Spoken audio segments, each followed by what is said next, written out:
खिलने लगी सांसों में महक जाग उठी। तो मैं इस शेर के साथ दावत देता हूं हमारी राहिला बाजी को, जो हमें यहाँ पर पूरी मालूमात देंगे और जिनको सुनने के लिए हम यहाँ पर बैठे हुए। तो सभी तालियां बजाकर उनको स्वागत करें।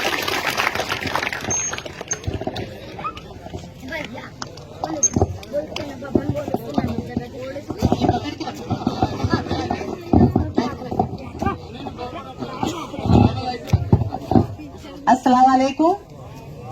मेरी मोहतरम बुजुर्गों, मेरी माओ, बहनों, साथियों और प्यारे बच्चों, मैं आपको बता नहीं सकती कि मैं आप सब लोग को यहाँ देखकर कितना खुश महसूस कर रही हूँ।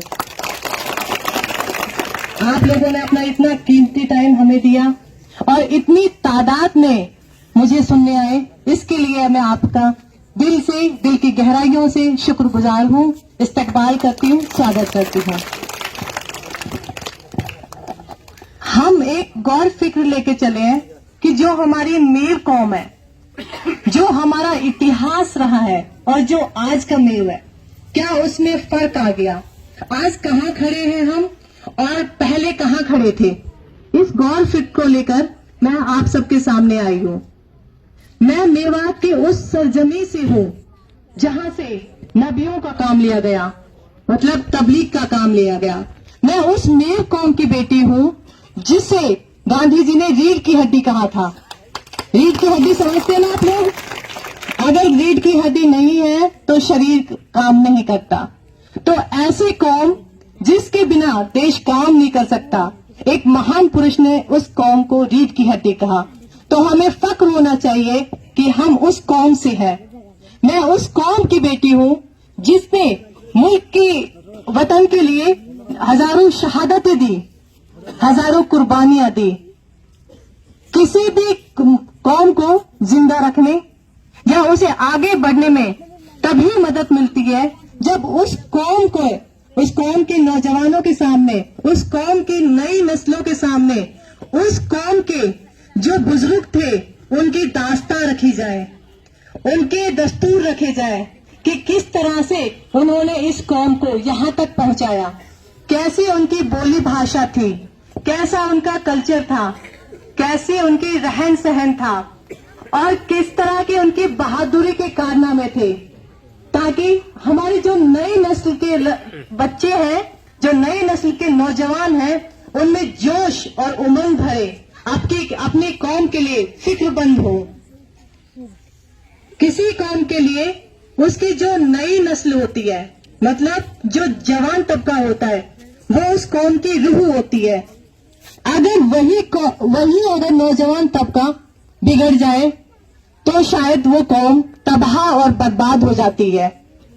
इसी नई नस्ल को लेकर, इसी नई नस्ल की फिक्र को लेकर मैंने वीडियोस बनाने शुरू करे और उन वीडियोस में आपको बहुत सारा प्यार और सम्मान मिला। उसके लिए मैं आप लोगों की बहुत बहुत शुक्रगुजार हूँ। और मेरी जो ये वीडियोस है, आने वाली नस्लों के लिए एक ऐसा आईना है जिसमें वो अपने बुजुर्गों का वो दस्तूर देख सकते हैं जिनसे हमारी कौम, ये मेव कौम अब तक जिंदा है। और हमारी मेव कौम जो है वो बहुत बहादुर कौम रही है, बहुत जाबाज कौम रही है। ये मेव कौम ना तो कभी मुगलों के सामने झुकी, ना कभी अंग्रेजों के सामने झुकी, ना कभी तुर्कों के सामने झुकी। हमेशा हर एक बादशाह को खदेड़ते हुए, जो वतन के खिलाफ था उसको खदेड़ते हुए आगे बढ़ी है। ये हमेशा जात पात से ऊपर उठकर इसने हमेशा वतन का साथ दिया, जिसकी सबसे अच्छी मिसाल है खानवा का युद्ध, जिसमें राजा हसन खां मेवाती ने बाबर का साथ नहीं दिया था। बाबर जो था हमारा धर्म भाई था, लेकिन वो हमारे वतन के खिलाफ था। तो इसलिए हमने उस बाबर का साथ ना देकर, धर्म भाई का साथ ना देकर, अपने वतन भाई राणा सांगा का साथ दिया था। और जो इतिहास में जो हमारा योगदान रहा है, जो कुर्बानियां वतन के खातिर रही है, वो इतिहास में अमिट है, वो इतिहास में दर्ज है। मेर कौम हमेशा बहुत बहादुर रही है और मेर कौम जो है हमारी बहुत ही सदाकत उसमें रही है। हमेशा ऐसी दातार कौम रही है जिससे जो भी आदमी, जो भी आज तक उसके दरबार पर आया है, कभी उसे खाली हाथ नहीं जाने दिया। हमारी कौम ऐसी जज्बाती कौम रही है जो जज्बातों के लिए लड़ी है, कभी किसी के साथ सांप्रदायिक दंगे नहीं हुए। हमारी कौम में आज भी बरादरी सिस्टम है।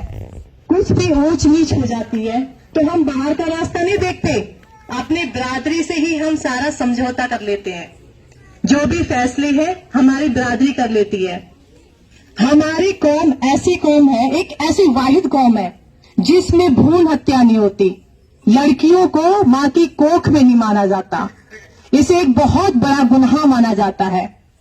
आज तक भी इस मीर कौम में एक भी ना तो कोई वृद्ध आश्रम है, जैसे और कौमों में शुरू हो गए हैं ना, बड़े बुजुर्गों को वृद्ध आश्रमों में पटक दिया है। हमारी कौम में एक भी वृद्ध आश्रम नहीं है, ना हमारी कौम में कोई अनाथालय है जो अपने बच्चों को कहीं और पटक दे। हमारी कौम शुरू से और अब तक अपने बड़ों का बहुत सम्मान करती आई है, अपने बच्चों को बहुत प्यार करती आई है। तो ना हमें किसी वृद्धाश्रम की जरूरत है, ना हमें किसी अनाथालय की जरूरत है।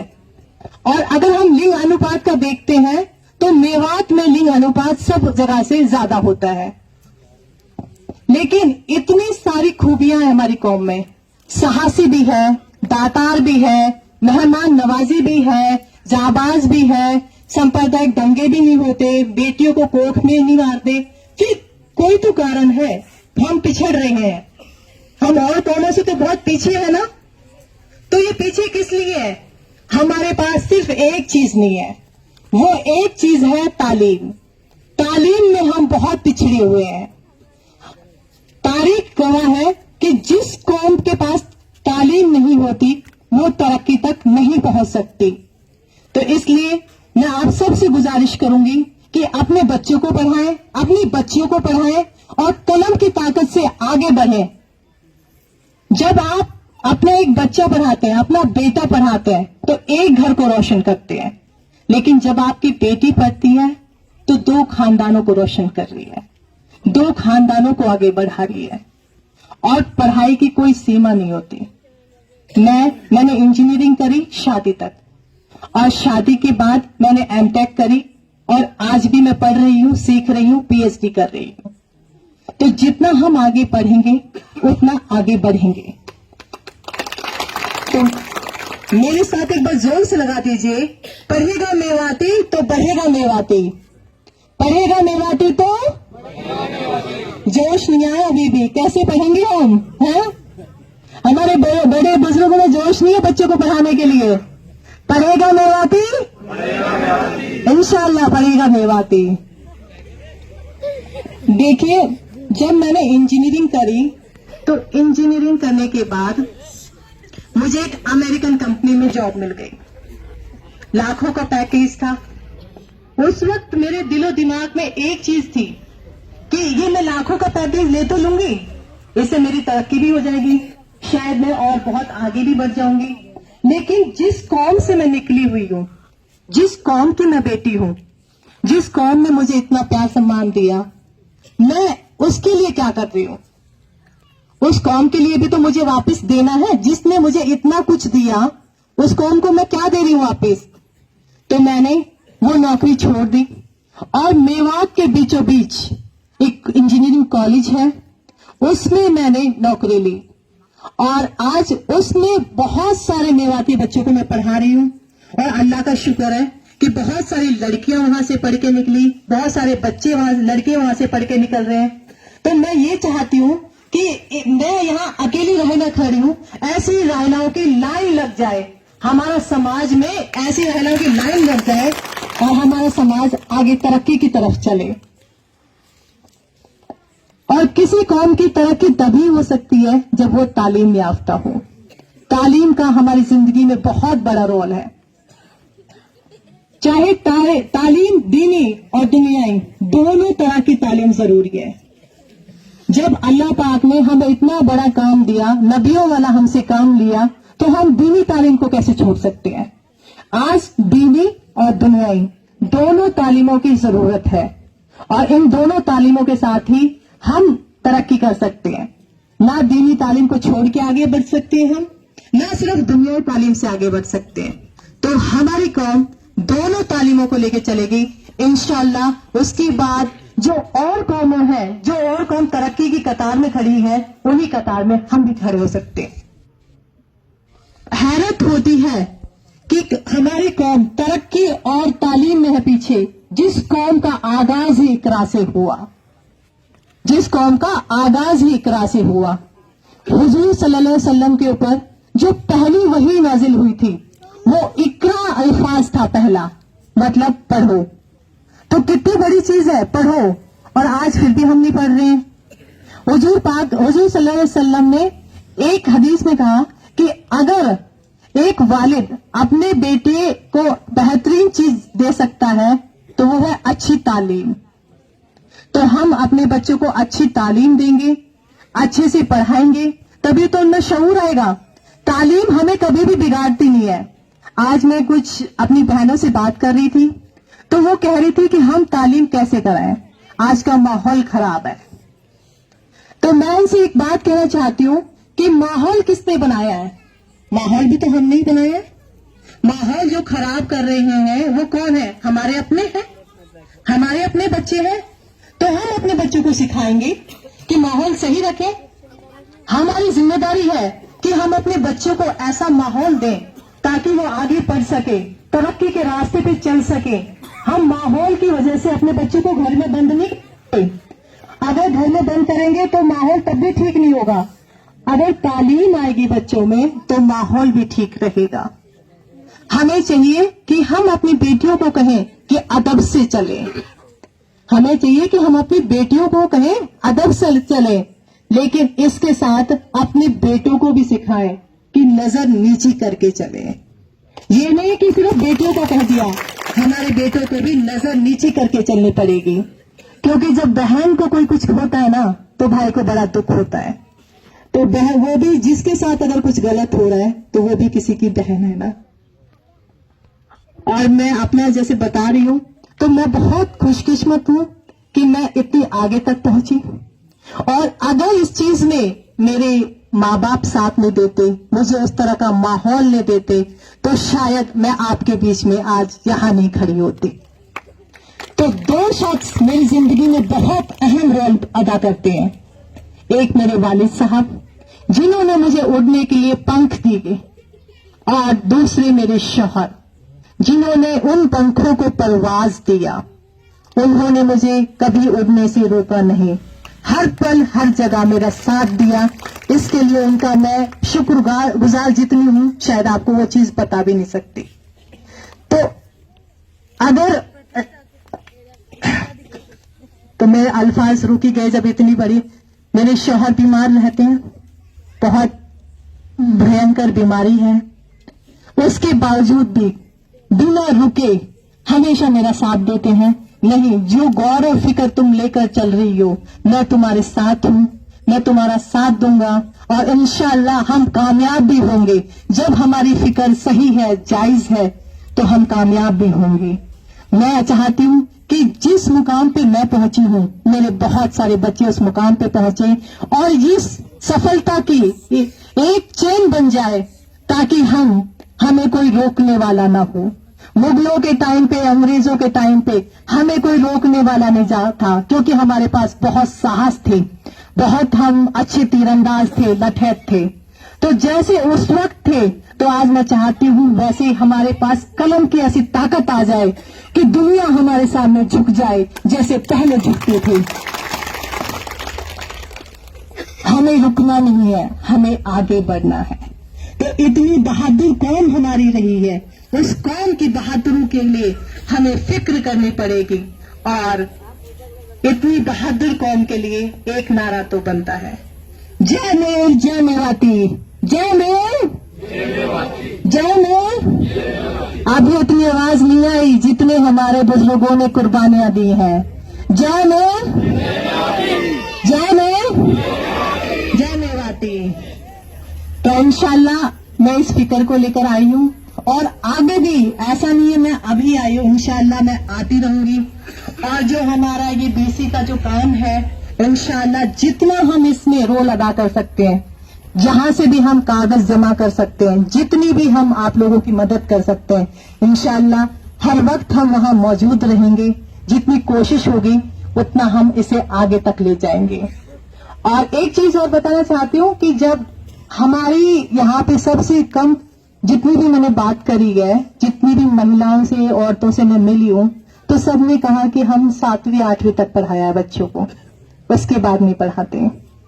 और क्या जरूरत है उन्हें पढ़ाने की? हमें नौकरी नहीं करानी, हमें इससे कोई काम नहीं कराना। तो मैं उन सब से ये कहना चाहती हूँ कि जो पढ़ाई है वो सिर्फ नौकरी के लिए नहीं है।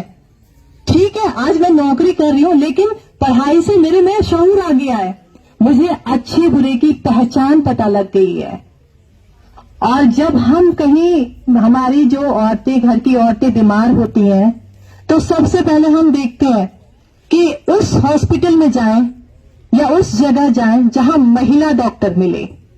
सोचते हैं ना, ये सब यही होता है ना सबके साथ, लेकिन ढूंढते हम महिला डॉक्टर है, लेडी डॉक्टर है, लेकिन अपनी बेटियों को नहीं पढ़ा रहे। तो ये कितना गलत कर रहे हैं हम। वैसे बाहर जाए तो हमें लेडी डॉक्टर चाहिए, और घर में हम बेटियों को कहें नहीं तुम नहीं पढ़ोगे। तो कोशिश करिए, अपनी बेटियों को पढ़ाइए आगे। और बेटी जो है, जो एक माँ होती है, वो घर एक अपने बच्चे का पहला मदरसा है। जैसे शिक्षा दीक्षा वो देगी, जैसा वो उसकी परवरिश करेगी, जो चीज वो अच्छी बुरी बताएगी, वैसा ही बच्चा उसे समझेगा। तो इंशाल्लाह आप लोग मेरा साथ देंगे इस चीज में, बच्चों को पढ़ाने में साथ देंगे ना। और एक चीज और है कि हमारे यहाँ पे जो भाई हैं, कुछ पटेल लगा रहे हैं, कुछ खान लगा रहे हैं, कुछ पठान लगा रहे हैं। तो जब हमारा इतिहास इतना बुलंद है, जब हम मेल होने पे हमें गौरव महसूस होता है, तो क्यों हम पटेल लगाएं, क्यों हम पठान लगाएं? क्यों ना हम गर्व के साथ छाती ठोक कर कहें कि हाँ हम मेल हैं, हाँ हम वो मेल हैं जहां राजा पैदा हुए, हम वो मेल हैं जिसे एक महान शख्सियत ने कहा कि अगर मेल जैसी एक और कौम मिल जाए तो मैं 24 घंटे में हिंदुस्तान को आजाद करा दूं। क्यों ना हम अपनी मेल कौम पे फक्र करें, क्यों ना हम अपने आप को मेल कहलाएं, क्यों हम दूसरी उनकी तरफ चलें। तो मैं आप लोगों से ये गुजारिश करूंगी कि अपने नाम के आगे मेव लगाएं, ताकि हम पहचान में आए। हमारी तादाद बहुत है, लेकिन हम पहचान में नहीं है। अगर हमारी तादाद हो गई, हम पहचान में आ गए, तो हमारा हर जगह हिस्सा होगा, सियासी तौर पे भी हमें हिस्सा मिलेगा। और हमें मिलना चाहिए, जब हमारी तादाद है तो सियासी तौर पे भी हिस्सा मिलना चाहिए। तो मेरी एक ही गौर और फिक्र है कि सारे जो मेव भाई हैं, जितने भी मेवाती हैं, उन्हें एक प्लेटफॉर्म पे ला सके, ताकि हमारे जो मुद्दे हों, जो काम हो, उन्हें हम एक साथ उठा सके। क्योंकि जो काम हम अकेले में करते हैं, शायद उसका उतना वजन नहीं रहता जो मिलकर काम करते हैं। तो मुट्ठी जब बंद होती है ना, तो बहुत ताकत होती है उस पे। जब हम इकट्ठे होकर कोई काम करेंगे तो इंशाअल्लाह कामयाबी हमें मिलेगी, और कामयाबी से हम दूर नहीं रहेंगे। तो इन्हीं लफ्जों के साथ एक चीज और कहना चाह रही हूं मैं कि आप मेवात में, असल में क्या करूं, मैं बंद करते करते मुझे कुछ ना कुछ आप लोगों के लिए याद आता ही जा रहा है। तो आप लोगों से एक चीज और कहना चाह रही हूँ कि आप मेवात आना जाना शुरू करिए। अपने पुरखों की वो जमीन देखिए जहां से पैदाइश है हमारी, जहां से उनके वो बहादुरी के कारनामे शुरू हुए। कोई ना कोई बात तो है, हम जब महाराष्ट्र में आए हैं, ऐसा तो नहीं है कि हमारे जो मेवाती भाई डर कर यहाँ महाराष्ट्र में नहीं आए, किसी बादशाह हमें लाए होंगे, हमारे साहस को पहचान कर लाए होंगे। तो आप मेवात में आना जाना करिए, अपने पुरखों की जमीन को देखिए, उनके किलों को देखिए, उनके जो हिस्टोरिकल प्लेसेस हैं उन पर आइए, उनको तरजीह दीजिए और अपने बच्चों को आगे बढ़ाइए। सबक फिर पढ़ सदाकत का, अदालत का, सुजात का।